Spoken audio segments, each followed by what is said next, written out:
आदेश पांदेकर आपल्या सगळ्यांचं मनापासून स्वागत करतो। प्रगती निखिल दलाल या माऊलीशी आज आपण संवाद साधणार आहोत। हे त्यांचं सासरचं नाव आहे आणि प्रगती प्रदीप मोरे हे माहेरचं नाव। चला सुरुवात करूया आजच्या गप्पांना। आधी स्वागताचा स्वीकार करूया। हे ऑनलाईन पद्धतीने मी तुम्हाला लक्ष्मी पाठवतो, ही बघा पाठवतो। आली वहिनी उखाणा घ्या। कोरोनामुळे झाले सगळीकडे लॉकडाऊन, निखिल रावांचं नाव घेते होम मिनिस्टर घरच्या घरून। अरे वा, नमस्कार, खूप छान उखाणा घेतला। बरं आता जरा ओळख करून द्या। माझं नाव प्रगती निखिल दलाल, हे माझे मिस्टर निखिल दलाल। नमस्कार। ही माझी आई, हे माझे दीर, ही माझी जाऊ। नमस्कार नमस्कार नमस्कार नमस्कार। आणि तिकडे कोण कोण आहेत पुण्याला? तिकडे पुण्याला आहे माझी ताई तृप्ती दळवी। नमस्कार ताई। ते माझे भाऊजी। नमस्कार। माझा भाऊ अक्षय मोरे। तिकडे घाटकोपरला आहे माझ्या आजच सासू, तो माझा दीर आणि त्या माझ्या काकू सासू। नमस्कार नमस्कार नमस्कार। चला सगळ्यांची ओळख झाली। वहिनी तुमचं बालपण कुठलं? माझं बालपण अमरावती। अमरावतीत कुठे गेलं? अमरावतीमध्ये बडनेरामध्ये गेलं, नवी वस्ती म्हणून आहे तिथे। पूर्ण माझं कॉलेज शिक्षण तिथेच झालं, पण अमरावतीमध्ये मी जॉब केला, तर बडनेरा ते अमरावती मी रोज अपडाऊन करायची। पण बाबा घरी कोण कोण होतं तेव्हा तुमच्या? घरी आई वडील ताई भाऊ आणि मी, आम्ही 5 जणांचं कुटुंब। पण छान गेलं, आनंदात गेलं एकदम एकदम आनंदात। आई बाबा काय करायचे? बाबा प्रायव्हेट जॉब करायचे आणि आई कॉन्ट्रॅक्ट घ्यायची स्वयंपाकाचा आईचा। आणि घरगुती पण आई म्हणजे कुरड्या पापड वगैरे असं पण विकायची बनवून, लोणची वगैरे मसाले याचा उद्योग होता आईचा। म्हणजे त्या सगळ्यांनी मेहनत करून कष्ट करून तुम्हाला आम्हाला वाढवलं। आई काय सांगणार मुलींबद्दल तुमच्या? सांगा। ती चांगली हुशारी होती आणि जिद्दी पण होती खूप। जे करायचं असलं तिला ते करूनच दाखवायची, ते हट्टी होती लहानपणी। मग एखादी गोष्ट नाही दिली तुम्ही तर काय करायची? रागा भरून बसायची, मग मोठी बहीण तिला समजायची। मोठी बहीण नव्हती जिद्द, मोठी बहीण साधी सिंपल होती। वहिनी ऐकताय ना, लहानपणी आईने काय सांगितलं? आता लहान होती मी तेव्हा। हो कळलं मला, पण मग तुमच्या बहिणी कुठे आहेत आता? बहीण पुण्याला असते। ताई नमस्कार। नमस्कार। दोघी म्हणजे मी मोठी असल्यामुळे ती म्हणजे मला सगळ्या गोष्टी समजून घ्यायच्या। ती खरोखर हट्टीच होती, आई जसं म्हणते तिला सगळ्या गोष्टी लागायच्याच। मिस्टरांचं काय म्हणणं आहे? तिच्या आधीपासून तिची शिक्षणाबद्दल चांगली धडपड होती। कुठलंही काम म्हटलं की ती पटकन म्हणजे इंटरेस्ट न करायची, ती मेहनती खूप होती। मी आता जसं आमचं लग्न झाल्यानंतर पुण्यामध्ये जेव्हा आलो त्यावेळेस ती तिथे अमरावतीला जॉब करायची, तर तिची धडपड बघितली की ही म्हणजे चांगलं शिक्षण आहे तिचं, तेवढं तिकडे जॉब पण करते, तर मग मी तिला पुण्याला इकडे घेऊन आलो होतो। आणि इथे तिने चांगला जॉब वगैरे मिळवला, 2-3 वर्ष जॉब केला आणि नंतर लग्न झालं तर मुंबईला दिलं होतं, तर तिथेही ती लग्नानंतर चांगला तिने जॉब वगैरे केला। आताही ती घरगुती भरपूर कामं करते। आणि आमच्या बहिणींचं बॉन्डिंग खूप स्ट्रॉंग आहे, म्हणजे एकमेकींचं एकच मत असतं। तुम्हाला शुभेच्छा आहेत दोघांनाही मनापासून। हो हो अगदी, 2 शरीर 1 जीव असं आहे आमचं। काय वहिनी तुमचं काय म्हणणं आहे? आता बहीण तुमच्याबद्दल बोलत होती, कसं वाटलं? खूप छान वाटलं। तिचं माझं म्हणजे आमचं एकमेकींवर खूप प्रेम आहे, अगदी लहानपणीपासून। माझं तिच्याशिवाय पान पण हलत नाही, म्हणजे काही निर्णय घ्यायचे असेल तर पहिले ताईला कळवल्याशिवाय मी घेणार नाही। पण मग भाऊजींबद्दल काय म्हणणं आहे तुमच्या? आता भाऊजी बोलत होते। भाऊजी तर खूपच चांगले आहे, म्हणजे मी तर म्हणते मी तर मेहनती होती, जॉब वगैरे करायचीच अमरावतीला, पण त्यांच्यामुळे मी पुण्याला आली, म्हणजे माझी प्रगती त्यांच्यामुळे अजून डबल झाली। पण घाटकोपरला कोण आहे मग आता? घाटकोपरला आजच सासू आहे, दीर आहे आणि काकू सासू आहे। आई पण आहेत, पण त्यांची तब्येत खराब असल्यामुळे त्या नाही येऊ शकल्या। आणि सासरे माझे आत्ताच 2 वर्ष झाले ऑफ झाले, ते माझ्याकडे बदलापूरलाच होते। हो, त्यांना खूप मिस करताय? हो खूप मिस करते। त्यांना डोळ्यांनी दिसायचं नाही, अगदी म्हणजे शेवटपर्यंत ते माझ्याजवळच होते आणि माझ्या हातातच त्यांचा जीव गेला। आई ग, अरे बापरे। हो, सगळे क्षण असे असतात की कायम मनात राहतात। वहिनी तुम्हाला आयुष्यात लहानपणी एखादी गोष्ट पाहिजे असेल तर तुमचे आई बाबा लगेच आणून द्यायचे? हो, आई बाबा द्यायचे। आई द्यायची, आईने नाही दिली तर ताई द्यायची, आणि कोणी ना कोणी द्यायचं। काय मी म्हणजे माझा हट्ट पूर्ण करूनच घ्यायची। ताई काय वाटतंय आता हे सगळं ऐकून तुम्हाला? सगळ्या आठवणी आल्या आहेत बालपणीच्या? तिला सगळ्या गोष्टी लागायच्याच, पाहिजे म्हणजे पाहिजे. मग तिला पहिले शांत करायचं, एक वेळ मी नाही घालायचं, पहिले तिला द्यायचं की नाही, मग ती खुश व्हायची. आणि कधी कधी आईच्या हातचा पण खूप मार खाल्लेला आहे तिने, इव्हन ऊसानी पण तिला मारलेला आहे. आणि मग परत आईच्या हातचा ऊस घेऊन परत तो ऊस खायचा. बरं वहिनी, आता मला सांगा, इतक्या सगळ्या आठवणी आहेत आणि या आठवणी सगळ्या सुरू असताना आता भाऊ आहे का तुमचा? हो आहे ना. अरे भाऊ काय बोलतच नाहीये, बोल रे. तसंच व्हायचं आधी पण, या दोघींमध्ये माझा रोलच नाही व्हायचा. तो तिच्यापेक्षा 7 वर्षांनी लहान आहे आणि खूप जिद्दी पण होती ताई. म्हणजे मी म्हटलं मला पण हे पाहिजे, तर नाही, आई म्हणते ताई सध्या समजून घे वगैरे, मोठी ताई मला समजायची, मग तिलाच द्यायचो आम्ही, कारण की ते ऐकतच नव्हते कोणाचंच. तेवढीच आता शांत मग झाली. या दोघी एकत्र झाल्या की तुला काय मिळायचं का रे? फक्त प्रगताई करणं, मार भेटायचं फक्त, बाकी काही नाही. पण या दोघी एकत्र झाल्या की तुझे हाल होत असतील ना? खूप खूप. एकदा गमत काय झाली माहिती आहे का, आमच्या इकडे खड्डा आहे तिकडे असं नॉर्मल कशन चालू होतं, तर लहान ताई काय म्हणे तू उडी मार. म्हटलं ताई मी नाही मारणार. तिच्यासोबत तिच्या मैत्रिणी आणि त्यांनी ते मारली उडी, नेमकं माझ्याकडनं होत नव्हतं, मार मी मारली आणि माझं नेमकं डोकं फुटून गेलं होतं त्यामध्ये. काय कशा आठवणी असतात बघा. छान आम्ही मजा करायचो आमच्या मामांकडे. आणि ही माझी बहीण, म्हणजे एक प्रसंग असा की मला किडनी स्टोनचा मध्ये त्रास झाला होता, तेव्हा माझा मुलगा खूप लहान होता, एक 6-7 महिन्याचा होता तो. तेव्हा म्हणजे तो माझ्यासाठी खूप रडायचा आणि मी ऍडमिट झाल्यामुळे अँटीबायोटिक वगैरे मला इंजेक्शन चालू होते, त्यामुळे त्याला मला जवळ घेता येईना. मग तो खूप रडायचा. म्हणजे तिने आईची माया किंवा आईची कूस तिने दिली त्याला, रात्रभर घेऊन त्याला फिरवलं.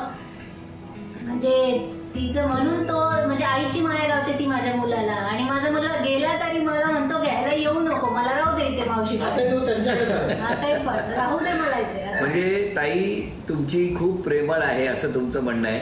आता एक छोटंसं आव्हान आहे दादासाठी. दादा बक्षीस मिळवून देणार का मला बघायचंय.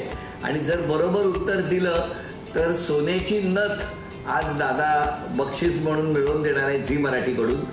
आईच्या, वडिलांच्या, मामाच्या मुलीचा मुलगा तुमचा कोण, याचं उत्तर दिलं तर तुम्ही सोन्याची नथ देणार आहात. आईच्या वडिलांच्या मामाचा मुलगा. हे नातं कुठलं? बहीण भाऊ झाले. मामा सर, मामा. अभिनंदन, बरोबर आहे उत्तर. आईचा भाऊ म्हटलं तर माझे मामा.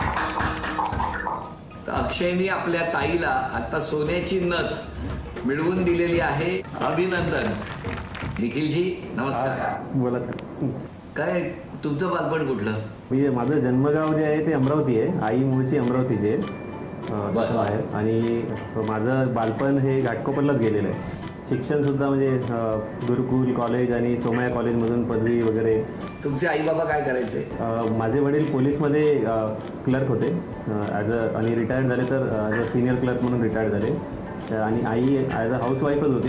पण तरी म्हणजे छोटे मोठे उद्योग, जसं स्वयंपाक वगैरे याचं कामं वगैरे घेणं किंवा कॉन्ट्रॅक्ट बेसिसवर जसं सासू वगैरे घेतात तसं त्यांनी भरपूर कष्ट घेतले आणि म्हणजे आजपर्यंत इथपर्यंत पोहोचलो आम्ही.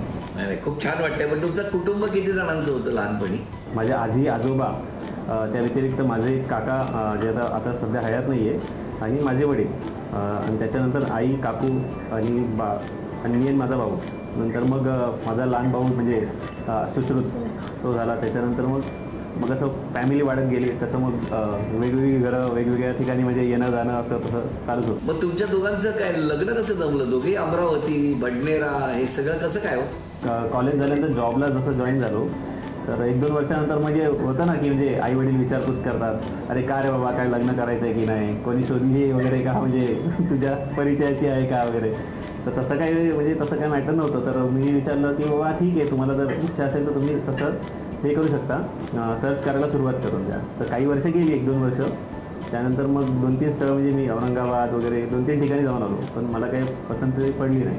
त्यानंतर माझे मामा, मोठे मामा, त्यांना कोणतरी स्थळ सुचवलं त्यांच्या लहान भावाने, आणि ते आणि माझी आई हे पहिले स्थळ बघून आले. त्यानंतर मला कळवलं की असं स्थळ. पण तुम्ही यांना बघायला कुठे गेला होता? हां, मी त्यांना बघायला मुंबईवरून अमरावतीला गेलेलो.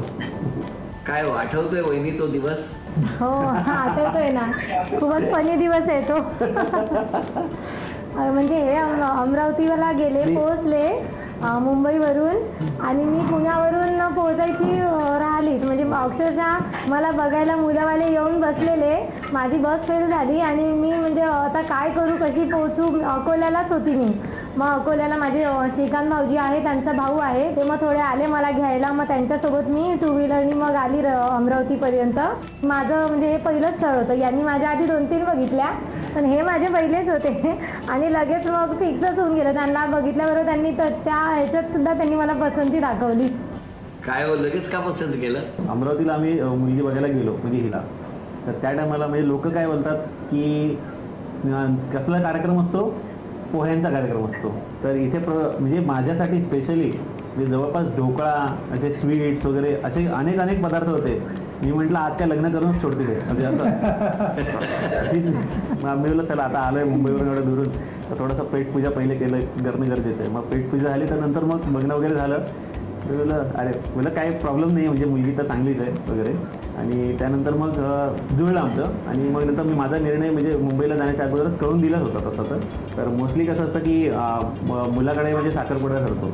तर घाटकोपरला म्हणजे मी राहिला इथे गोळीबारला, तर तिकडे आम्ही साखरपुड्याचे सगळे वगैरे अरेंजमेंट करून ठेवली. आणि यांना सांगितलं की बाबा साखरपुडा जो आहे दुपारी आपला असणार आहे, म्हणजे तुम्ही सकाळपर्यंत या, म्हणजे 11-12 वाजेपर्यंत. तर आम्ही जवळपास म्हणजे 11 झाले. फोनमध्ये अहो तुम्ही निघाले का? हो निघतोय असं चालू आहे फक्त म्हणजे फोनवरती. आणि 12 वाजले, 1 वाजले, बोललं राहिले कुठे? तर मग अजूनपर्यंत नंतर मला असं कळण्यात आलं की किंवा ही लोक अजून निघालीच नव्हती. म्हणजे तोपर्यंत जवळपास येता यांना म्हणजे दुपारी 1:30-2च्या दरम्यान निघाले आणि संध्याकाळी 4-5च्या दरम्यान तिथे घाटकोपरला पोहोचले पुण्यावर. अक्षरशः रडकोंडी येऊन गेले होते. यांना वाटलं नवरी येते की नाही आता, गेली सोडून. कसं आहे, सकाळची वेळ संध्याकाळपर्यंत पोहोचल्या नाहीत, येणारच ना टेन्शन. नाही ते काय झालं, आता आमच्या गावाला मोस्टली मुलीकडे साखरपुडा होतो ना, तर संध्याकाळचं होतो. तर आणि मुंबईत कसं आहे, सगळे सकाळी साखरपुडा करतात आणि संध्याकाळी आपापल्या घरी म्हणजे प्रोग्राम आटपून घरी जातात. आता आम्हाला असं वाटलं की सगळी संध्याकाळी असतो बा, तर आपण छान दुपारी निघूया, म्हणजे 11-12ला संध्याकाळपर्यंत आरामात पोहोचू आणि छान साखरपुडा करू. तर हे क्लिअर म्हणजे सगळे गावचे लोक सुद्धा येऊन पोहोचून गेले सकाळी. आई, बाबा, भाऊ सगळे. फक्त मी, माझी ताई आणि माझे भाऊजी, आम्ही 3घच जण पोहोचायचं बाकी. पाहुणे सगळे येऊन गेले, जेवणही घेतलं आणि नंतर मग साखरपुडा झाला संध्याकाळी. शेवटी झाला तर संध्याकाळीच. पण कसं आहे, स्वभाव कसा आहे? स्वभावाच्या बाबतीत थोडी आहे, हटकोरच आहे, जिद्दी आहे. पण एक आहे जिद्द, म्हणजे काय मनात जर आणलं तर मिळवणारच असं आहे. म्हणजे बरं एका मिनिटात जरा घाटकोपरला जातो. त्यांना काय म्हणायचंय तुमच्या दोघांबद्दल तेही ऐकूया जरा, आणि या सुनेबद्दल काय म्हणतायत तेही ऐकूया. नमस्कार. बोला, काय सांगणार तुम्ही या दोघांबद्दल? प्रगती छानच आहे, स्वभावनी पण चांगली आहे, पण मिळावू आहे. आजीना काय बोलायचंय? माझी प्रगती चांगली आहे, माझी नातू चांगली आहे, मला 2 पुढे नातू चांगले आहे. आजींच्या मागे कोण आहे? धीर आहे माझा. बरं, त्याचं काय म्हणणं वहिनींबद्दल? वहिनी खूप म्हणजे क्लोज आहेत, कारण की दादा पण म्हणजे असं सोबत राहायचो आम्ही. तर मग वहिनीचा स्वभाव म्हणजे नेचर खूप चांगला आहे, म्हणजे खूप बोलके आहेत. कधी कधी थोडं जास्त बोलतात, पण ठीक आहे, मॅनेज करून घेतो. धीराला विचारायचंय वहिनीबद्दल काय म्हणणं? वहिनी म्हणजे बॅकबोन आहे फॅमिलीचा. म्हणजे एक आई असते, नंतर सेकंड वहिनी आहे. म्हणजे कधी कोणत्या गोष्टी असेल, अडचणीमध्ये अडकला तरी नेहमी सपोर्ट करते की आपण बिझनेस करायचा का, आपण हे करायचं का. म्हणजे सिस्टर, आम्हाला बहीण नाही आहे, पण माझी बहीण हीच आहे, असं आहे. तुमच्या सौभाग्यवती आहेत का त्या? ही माझी मिसेस. नमस्कार. तुम्ही सांगा तुमच्या जाऊबाईंबद्दल. माझी जाव नाहीच आहे, ती माझी बहीण आहे खरं तर. म्हणजे या फॅमिलीमध्ये लग्नानंतर त्यांनी मला खूप सपोर्ट केलाय सगळ्या गोष्टीसाठी. हाऊसी खूप आहे, खूप हाऊसी. हा हे करायचंय डिंपल हे करायचं, हा करूया. ती खूप मला पण घेऊन करते. साजरे सगळे सण साजरे करायचे, सगळ्या गोष्टी मला घेऊनच करते ती. आणि खूप म्हणजे आईसारखी, सासूसारखी सगळ्या गोष्टी त्याच्यामध्ये दिसून येतात मला. वहिनी, मला सांगा, तुम्ही या कुटुंबात आला, आता जर स्वतःमध्ये बदल करायचा असेल तर तो कुठला करा? चिडचिडच खूप करते. मला कचरा, पसारा असं दिसलं तरी माझी चिडचिड होते.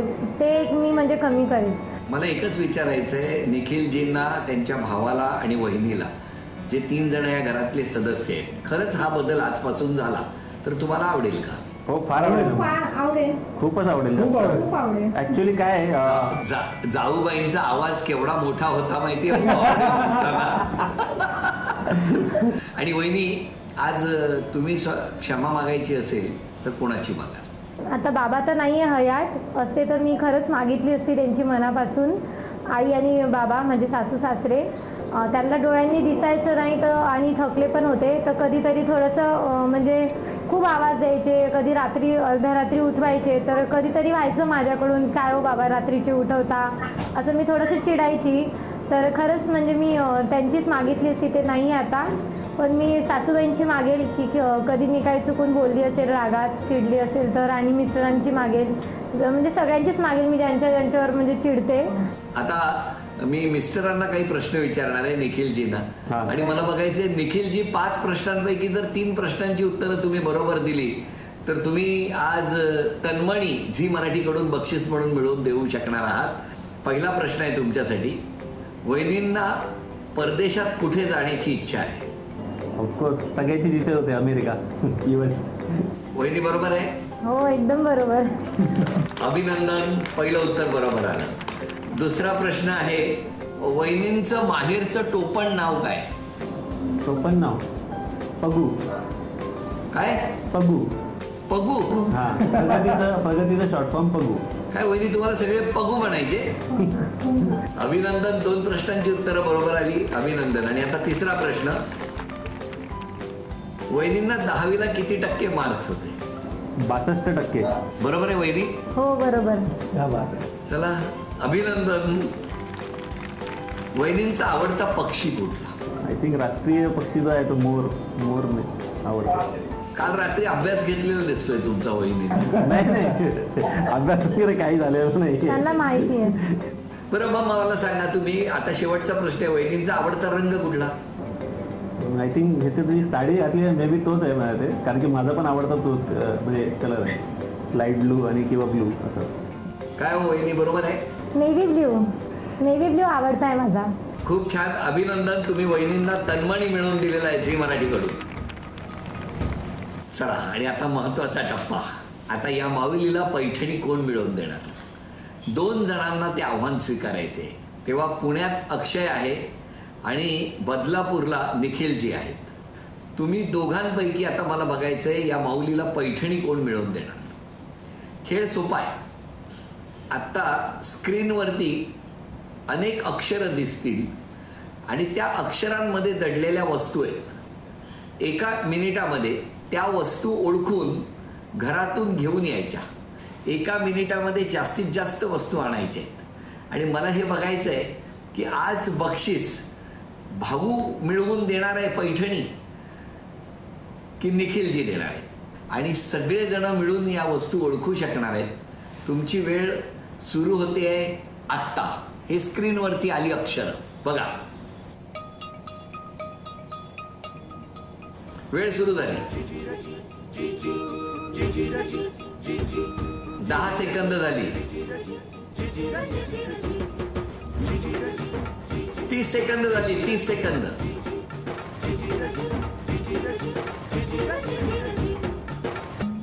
40 सेकंद झाली. 20 सेकंद राहिली. 20 सेकंद. 5 4 3 2 1. वेळ संपली. निखिलजी, तुम्ही सांगा कुठल्या कुठल्या वस्तू आणल्यात, किती वस्तू आणल्यात सांगा. चष्मा 1, औषध 2, रिमोट 3, मीठ 4, बॉटल बाटली. चला 5, चादर 6, रिमोट 1, न्यूजपेपर वर्तमानपत्र 2, चादर 3, आणि औषध 4 आणि बाटली आणि 5. अभिनंदन निखिलजी, अभिनंदन. पुण्याला अक्षयनी 5 वस्तू आणल्या तर या ठिकाणी निखिलजींनी 6 वस्तू आणल्या आणि आज पैठणी मिळवून दिलेली आहे ती निखिलजी. तुम्ही पतिदेवानी आपल्या या माऊलीला, आमच्या वहिनीला पैठणी बक्षीस म्हणून मिळवून दिलेली आहे. वहिनीला मिळत आहे तथाच ते पुणे आणि कोल्हापूर यांच्याकडून ही पैठणी. अभिनंदन. हसत राहा, आनंदात राहा असं म्हणत आजचा भाग इथेच संपतो आहे. पुन्हा भेटणार आहोत अशीच एक पैठणी घेऊन. होम मिनिस्टरची पैठणी होम मिनिस्टरच्याच अंगणीच्या पुढच्या भागात.